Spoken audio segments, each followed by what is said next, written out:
Office raid നടത്തിയതിന്റെ പേരിൽ യുവ IPS officer DCP Chaithra Teresa ജോണിനെ തെറിപ്പിച്ചതോടെ വലിയ ആശങ്കയാണ് പൊതുജനങ്ങളുടെ ഇടയിൽ ഉയരുന്നത്.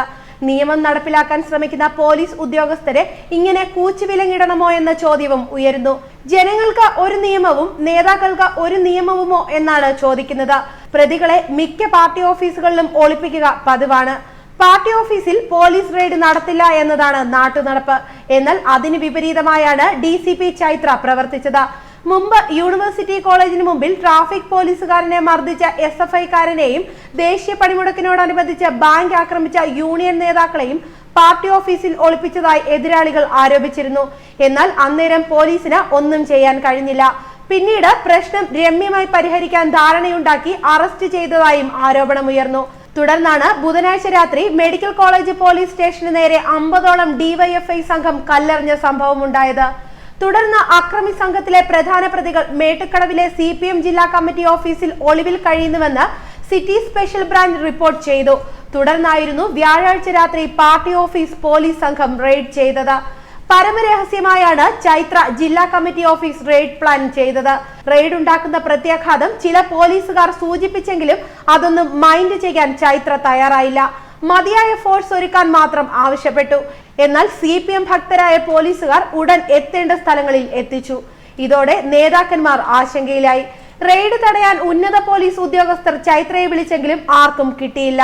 ചൈത്രയുടെ നേതൃത്വത്തിൽ പോലീസ് എത്തിയപ്പോൾ ആദ്യം നേതാക്കളും അണികളും ചേർന്ന് തടഞ്ഞു.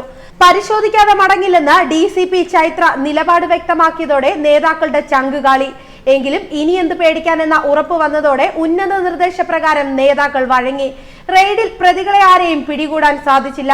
പിന്നാലെ DCPക്കെതിരെ നടപടി ആവശ്യപ്പെട്ട CPM ജില്ലാ നേതൃത്വം മുഖ്യമന്ത്രിയുടെ ഓഫീസിനെയും പാർട്ടി നേതൃത്വത്തെയും സമീപിച്ചിരുന്നു. റെയ്ഡ് വിവരം പോലീസിനുള്ളിലെ ചിലർ തന്നെ CPM നേതാക്കൾക്ക് ചോർത്തിക്കൊടുത്തുവെന്ന വിവരമാണ് ചൈത്രയ്ക്ക് ലഭിച്ചത്. സൈബർ സെൽ വഴി ഈ ഉദ്യോഗസ്ഥന്റെ വിവരം ശേഖരിച്ചിട്ടുണ്ട്. ഇങ്ങനെ നടപടികളുമായി മുന്നോട്ട് പോകുമ്പോഴാണ് വരുന്നു ചൈത്രയ്ക്ക് സ്ഥലം മാറ്റം.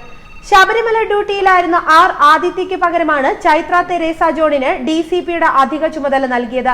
21-ന് ശബരിമല ഡ്യൂട്ടി പൂർത്തിയാക്കിയ ആദിത്യ 4 ദിവസത്തെ മെഡിക്കൽ അവധിയിലായിരുന്നു. എന്നാൽ റെയ്ഡിന് പിന്നാലെ ഇന്നലെ അദ്ദേഹത്തെ വിളിച്ചു വരുത്തി DCPയുടെ ചുമതല ഏറ്റെടുപ്പിക്കുകയായിരുന്നു. ക്രമസമാധാന പാലന DCPയുടെ താൽക്കാലിക ചുമതലയുണ്ടായിരുന്ന ചൈത്രയെ വനിതാ സെൽ SP മടക്കുകയായിരുന്നു. മാത്രമല്ല റെയ്ഡ് സംബന്ധിച്ച ആഭ്യന്തര വകുപ്പ് DCP ചൈത്രയുടെ വിശദീകരണവും തേടിയിട്ടുണ്ട്. ജില്ലാ പോലീസിലെ DCP സ്ഥാനവും തെരേസ ജോൺ വഹിക്കുന്നുണ്ട്. CPIM ജില്ലാ സെക്രട്ടറി ആനാവൂർ നാഗപ്പൻ നൽകിയ പരാതിയിന്മേലാണ് DCP SP ചൈത്രയുടെ വിശദീകരണം തേടിയത്. ഏതായാലും CPMന് തലവേദനയായിരിക്കുകയാണ് ചൈത്ര തെരേസ ജോൺ. കോഴിക്കോട്ടുകാരിയായ ഈ ഓഫീസറെ തലസ്ഥാനത്തെ CPMകാർ അക്ഷരാർത്ഥത്തിൽ പേടിക്കുകയാണ്. ഭരണത്തിലിരിക്കുന്ന പാർട്ടിയുടെ നേതാക്കളെ അറസ്റ്റ് ചെയ്യുക, ആ പാർട്ടി ഓഫീസിൽ കയറി റെയ്ഡ് നടത്തുക എന്നിവ കേരളത്തിൽ കേട്ടുകേഴ്വിയില്ല. അതും CPMന്റെ ഓഫീസിൽ CPM ഭരിക്കുമ്പോൾ. ഈ സംഭവങ്ങൾ CPMനെ വല്ലാതെ ചൊടിപ്പിച്ചിരുന്നു. ഇതിന് പിന്നാലെയാണ് ഒരിക്കലും പോലീസ് കയറാൻ മടിച്ച CPM കമ്മിറ്റി ഓഫീസിൽ രായ്ക്ക് രാമാനം റെയ്ഡ് നടത്തിയത്. ഇതോടെയാണ് കളി മാറിയതും ചൈത്രയെ പുറത്താക്കിയതും. ന്യൂസ് ഡെസ്ക് മലയാളി വാർത്ത.